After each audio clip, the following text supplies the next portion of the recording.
So over at, we're on 18, and this is our third learning objective, and we're going to look at accounting for long-term projects. Now this is going to be an exception to revenue recognition. Here we're going to recognize revenue before actual exchanges take place. So for example, we're going to look at the economic activity and use that to measure our revenue. So for instance, if you're constructing a factory, a power plant, a building, shipbuilding, software installation over a 3 or 4 year period, if you waited until title passed, if you waited until the project was completed, there would be no revenue stream for a 3 year period. So in order to measure economic activity and to provide information that's more useful to a financial statement user, we now recognize revenue before the exchange takes place. And this is going to be what we would call percentage of completion. So that when we look at these various types of contracts, we know that highway construction, building, software network installation, defense contracts, any type of construction would have revenue that would not be earned if we use the strict exchange of title, would not be earned until 3-4 years pass. So that we recognize revenue as work takes place. We recognize revenue as the construction, as the installation of the software progresses. That will better measure economic activity. We recognize revenue based on the degree completed. And of course, expenses are recognized as they're incurred. So you can imagine the problem if you're incurring expenses, but you have no revenue to show. So that revenue would be recognized simultaneously in the same period as the expenses by thinking about the degree of completion. Now we use the percentage of completion, and this is our percentage. It's generally a cost-to-cost approach. It is the actual cost incurred over the total estimated cost. The total estimated cost, this is known as a cost-to-cost approach, and it uses input measures.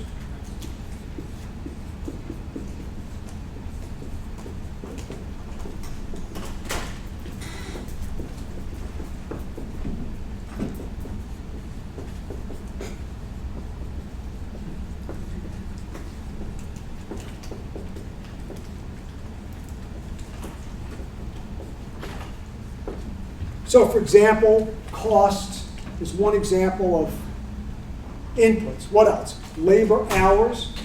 So if the project calls for 1,000 labor hours, you've already worked 800, you're 80% complete. There are also output measures that we'll see next semester. Next semester we'll see that as well. Output measures could be miles of highway. Right? So you're building a highway that's 100 miles, you do 50 miles, you're halfway done. So there could be output measures too. So the cost-to-cost approach, again, would be the percentage complete.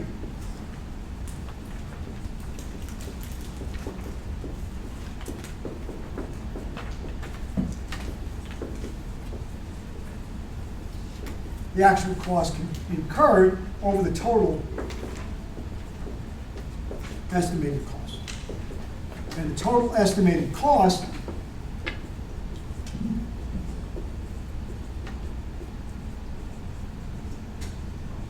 is the actual cost incurred plus the estimated cost to complete.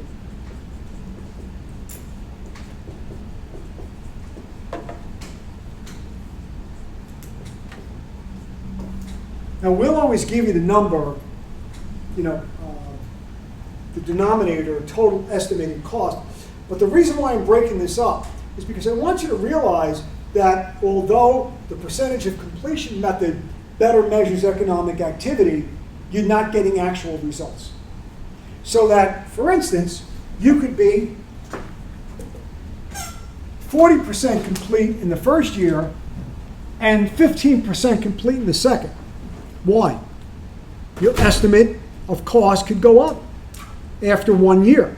So you start the project, you don't realize the trouble you're having, maybe the terrain or the land you're building on, you could hit water or something. I mean, who knows?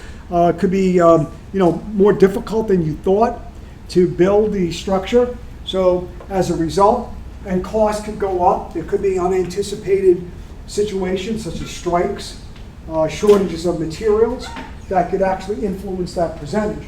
So you could be 30% complete in 2016, but only 15% complete in 2017. So it does become a problem because it's only an estimate, it's not actual. And that's the criticism. And by the way, you could actually manipulate income by this estimate of degree completion. So if you wanted to, not saying it's going to get past the auditors, but you could say, well, I'm 40% complete my first year, and these are my estimates. Next year, made a mistake, changed it, and we got to reverse out some of that profit.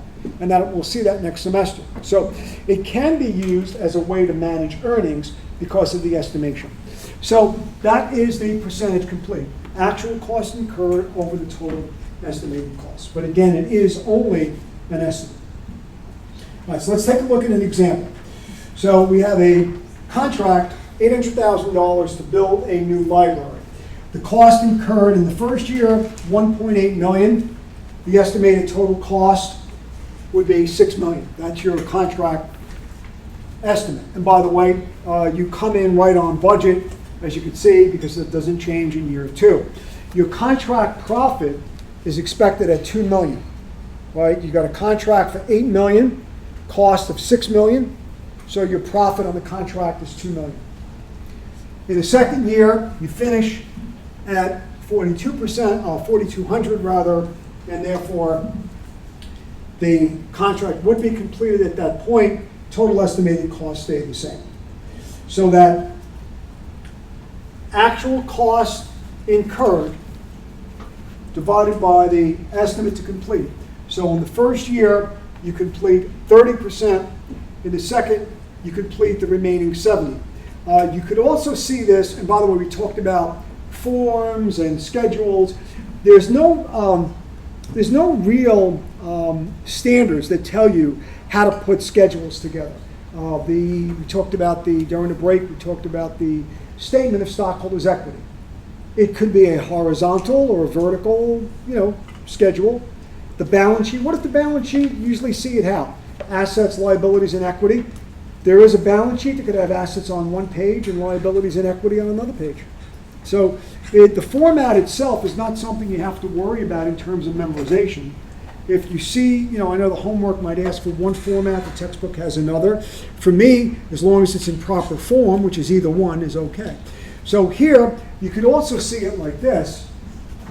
If you ever think about this a little bit further, you could say, well, the actual cost incurred, $4,200, but that's only for this year. How much cost did you incur in total? $6 million, and your total estimate is $6 million. So really, you're 100% complete this year. That's another way to look at it. Then you subtract out last year's.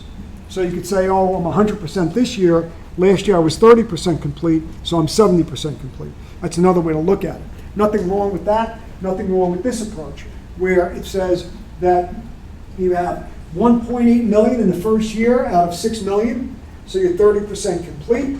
Your contract is $8,000, so you estimated that you realized revenue of $2,400. Your actual expenses were $18,000, so you would report gross profit on this contract of $6,000. Without doing this, without recognizing revenue, strictly speaking, if you said you had to wait until the contract was completed and you had to have a exchange or title passing, you'd have no revenue. If estimated total costs increase, say, the second year, Mm-hmm. would you adjust what you did the first year? It is not a retroactive adjustment. It's a prospective adjustment, meaning that you only change the current year. So you have to wipe out last year's profit and adjust it. And that's where you don't change the prior year. Prior years would not be changed. It's considered a change in estimate. We'll talk about this a little bit more next semester, but changes in methods, like a significant method change, so if you changed from method X to method Y in inventory, for example. That would be a change that is retrospective, you go back for comparability. In this case, a change in estimate is prospective, you don't go back, just forward. We'll explain that further when we talk about accounting changes. But you would have your adjustment in this year. Okay, in the second year, you completed another 70%, so you're finished with the project. 70% of the 8,000 project contract amount is 56, and your revenue is 56 for the period, expenses are 42, and you'd recognize a gross profit of 14, and a total over that 2-year period. So that the total recognized profit would be 30% of gross profit in year 1 and 70% in year 2, $600 or $600,000 and $1.4 million. Now, if you want to use the percentage of completion, the primary driver is that you have to have reliable estimates, but you have to have an enforceable contract with both the buyer and the seller, so you have to have specific rights on both sides of the contract. You also have to have reliable estimates and a fixed contract price.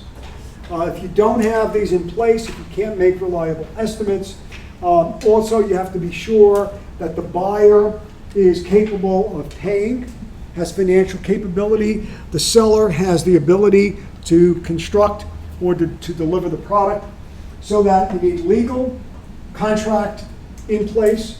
You have to have a price, and the price can be variable too, but it's got to be determinable, and you have to be able to make reasonable estimates. If you don't have the requirements, you have to defer the revenue. So if you don't meet this recognition, you have to defer all revenue until completion, and then we use something known as completed contract. Now, the completed contract method means that you have no revenue until contract is completed. And you're actually, in this case, going to see, and you're not recognizing any expenses either, you're deferring revenues and expenses under completed contract. So what you're doing is you're waiting until the contract is completed. You recognize no revenue in year 1, you defer expenses, so everything would be like a prepaid expense, and all the revenues would be unrecognized. In the second year, when the contract is completed, when the building or the library is completed and delivered, $8,000 of revenues recognized, and then you would recognize all your expenses. Now, the only difference between the two is that you're shifting income between accounting periods. And the purpose of going through this now is not only to show you that there are exceptions to revenue recognition, but to show you that accounting methods will simply shift income between accounting periods. So if you take a look at the summary on the next slide, you're going to notice that the percentage of completion would recognize revenue and expenses in year 1 and have a gross profit of 6, but completed contract shows nothing. If you are percentage of completion in year 2, you have 14 and 2,000 in completed contract. So the punchline is that it's the timing of revenue recognition that's changed, not the total. The purpose of going through this with you is to understand that when you select 2 different accounting methods, now in this case it's not really a choice, because you're really supposed to use percentage of completion all the time. It's only when you have an exception when you can't meet the conditions. But by using one accounting method versus another, number 1, you don't change cash flow. Cash flow is not changed. So if this contract is paid at the same point, and these expenses are paid at the same point, that's not going to change. All you do in accounting is shift income between accounting periods, or among several accounting periods. The choice of accounting methods will shift income among accounting periods. And our job as accountants is, number 1, to determine whether or not that income shift is appropriate. Is the method that we're using correct in the sense that does it really reflect this company's business? Is the company simply trying to manage earnings and shift income between periods? Or is it a valid economic reason Do you have valid economic justification for choosing one method over another? So for the rest of the semester, you're going to wind up with method 1, method 2, everything, inventory, receivables. Anything we do will have multiple alternatives.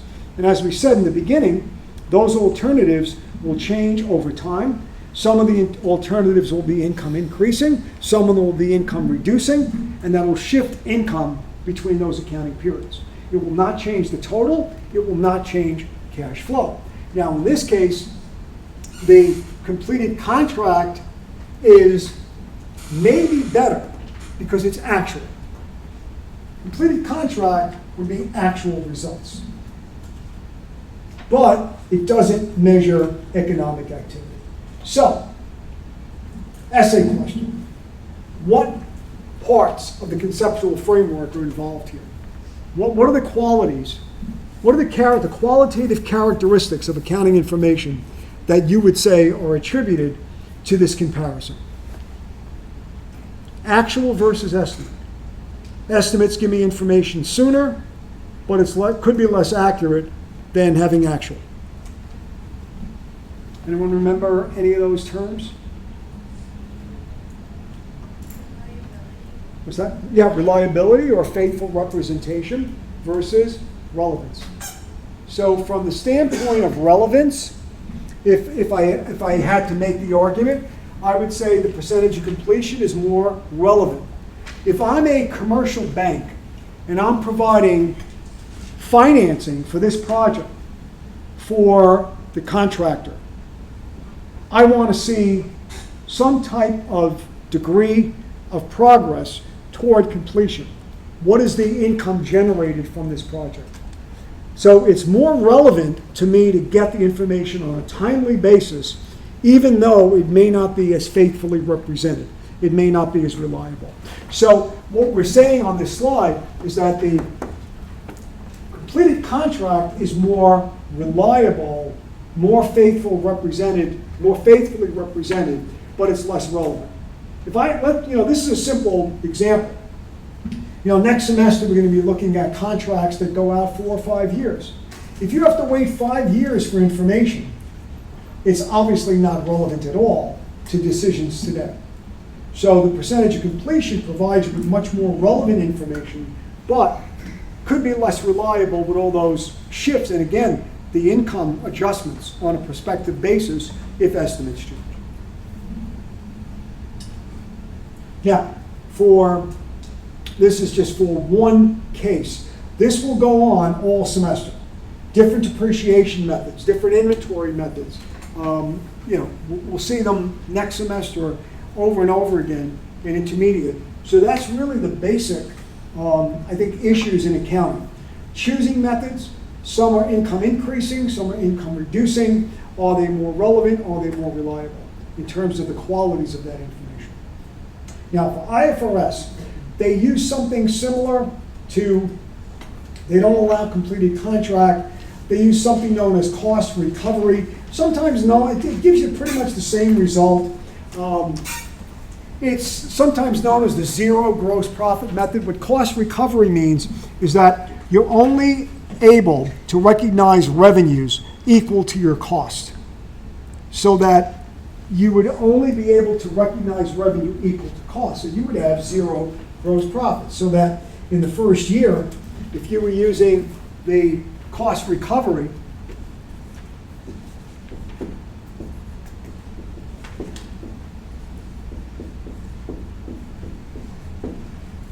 you'd have expenses of 18, expenses of 42, so that in the first year, you're only able to recognize revenue equal to what? Your cost. So you'd have zero gross profit. Here, your costs are 42, but you completed the contract, so you'd be, again, recognizing revenue equal to cost, but you'd also have the additional amount of the 1,800 here, I should say the 2,000 here. So that the total revenue would be 6. I'm sorry, 62. and you'd have the 2,000. So under the cost recovery, every year you'd recognize expenses, revenues equal to expenses, except in the last year, or at least when your costs are fully covered. As soon as your costs are fully covered, from there on out, you could always recognize revenue. So once you covered all your costs, you can recognize revenue all the way through. So you'd recognize 6,200 of revenue in year 2. So the cost recovery means you recognize revenue only equal to expenses, except when costs are fully covered. Once costs are fully covered, then you can recognize revenue every time it occurs. So that is our special kind of, I guess, or unique revenue recognition. All right, so let's go back just quickly and review. Anyone with any questions on revenue recognition? We have to have revenue that is both realized or realizable, and it's earned. Revenue is earned when it is both part of an exchange and the earning process is completed. We went through some exceptions. We talked about sales with the right to return. We talked about multiple deliverables, and now the special case of a long-term contract. So any questions or any comments on the theory, the mechanics of these special revenue rec areas? Now, revenue rec is always going to give rise to either a cash receipt or a receivable. So, let's take a look at receivables. Most companies will sell on credit.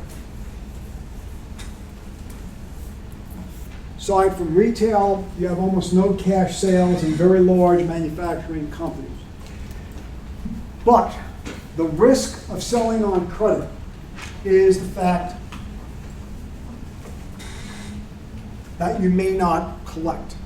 The question is, number one, is the ability to estimate those bad debts, is that going to be reasonable?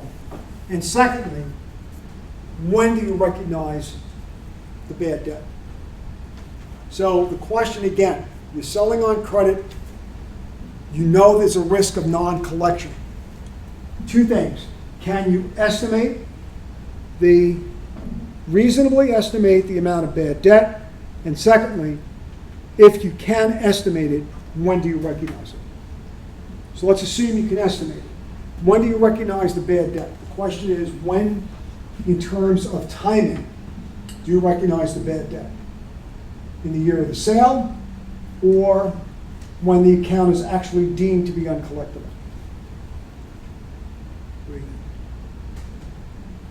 Okay, so you're going to wait until it's not collected. Right? So you sell something today, 2 years from now you find out that it's not collected, and that's when you recognize it.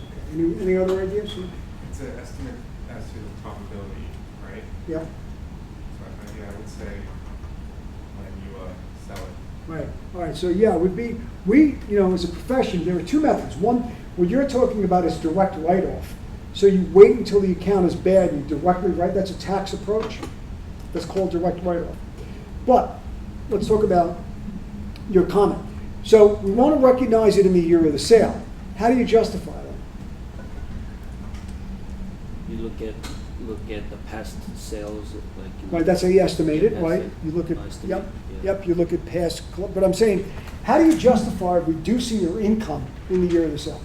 Because you're applying that estimate to all your sales like that, Right.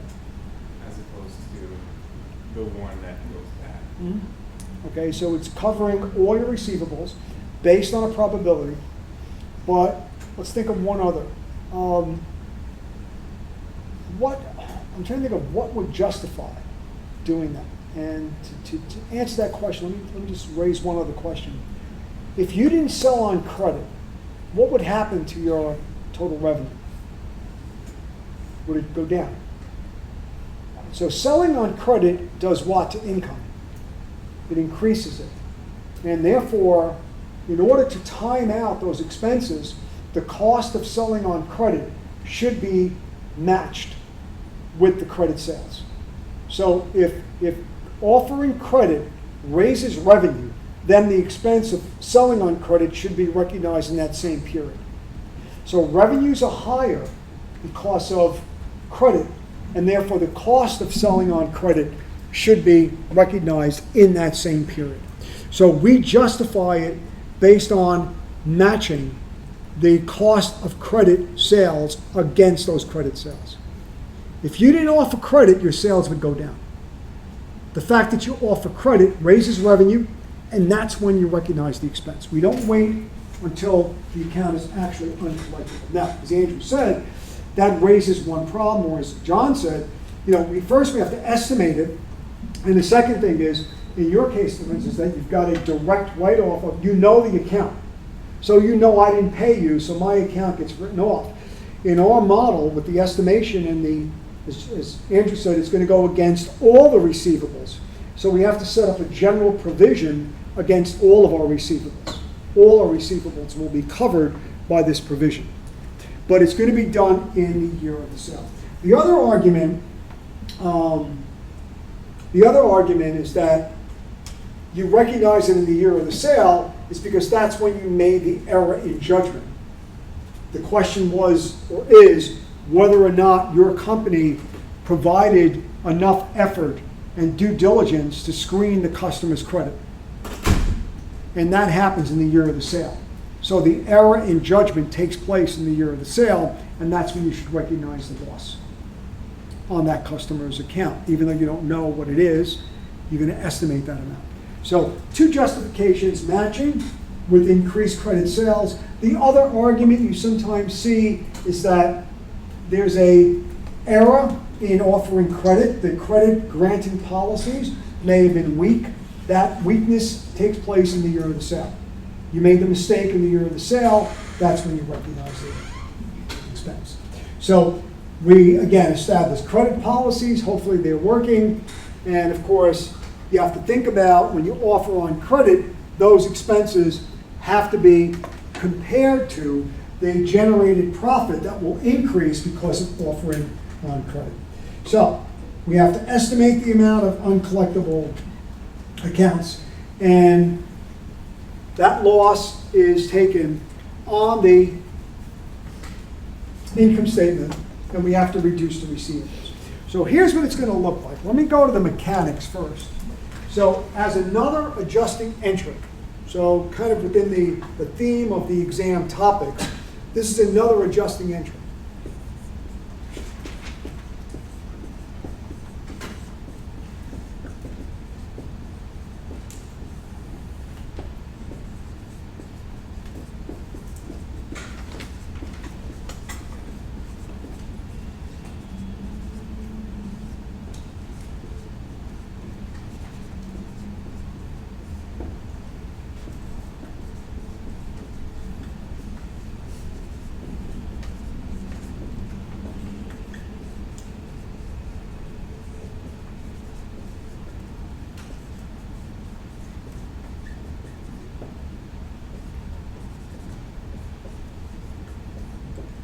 All right, so that's a contra asset account.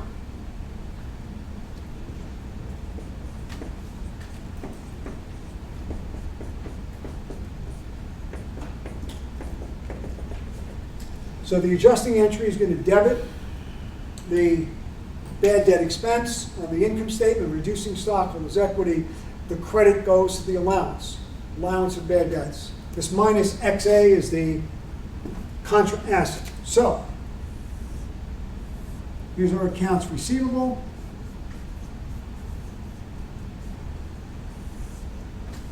Here's our allowance.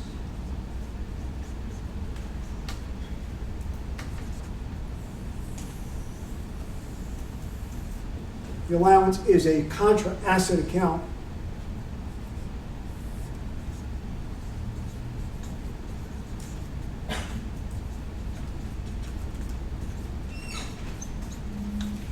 Contra asset account, and the difference between the two, accounts receivable minus the allowance, is called the net realizable value.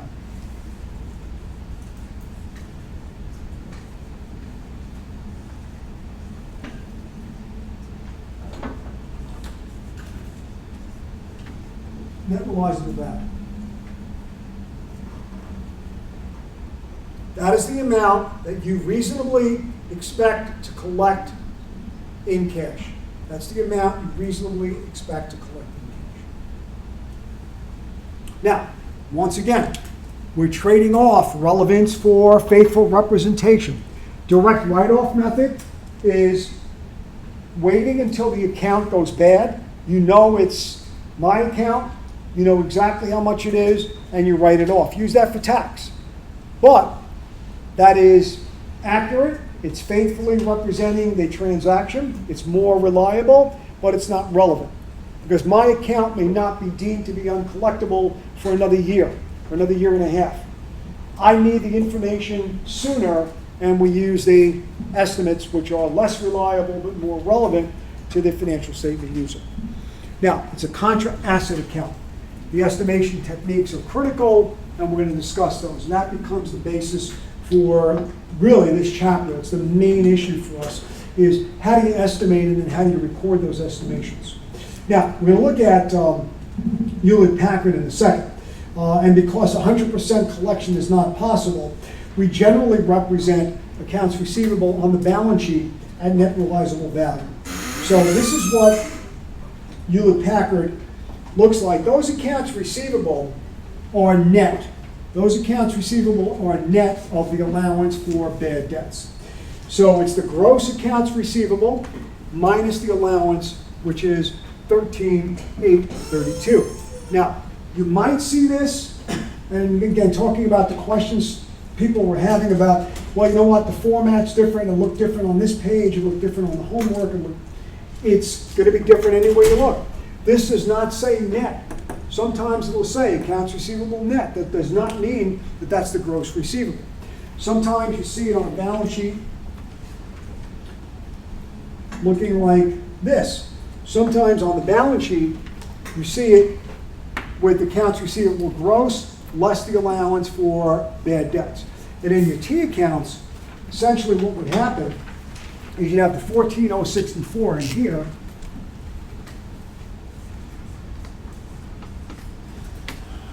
And then in the allowance account, you got the 232.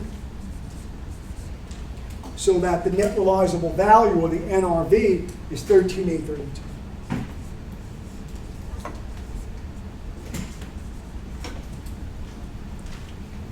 So on the balance sheet, it's going to be shown at net realizable value, the net realizable value. Now, the real problem, of course, and that again is a contra asset account.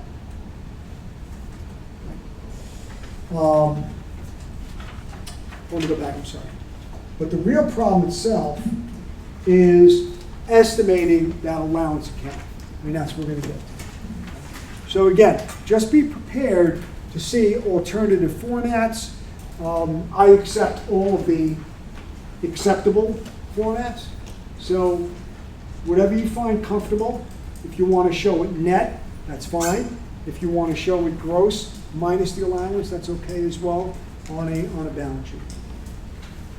All right, so now, before we do anything else, I'm going to just go through one example with you. I want to cover one issue of the percentage of completion at the end of this module, and then we're going to get into the estimation techniques.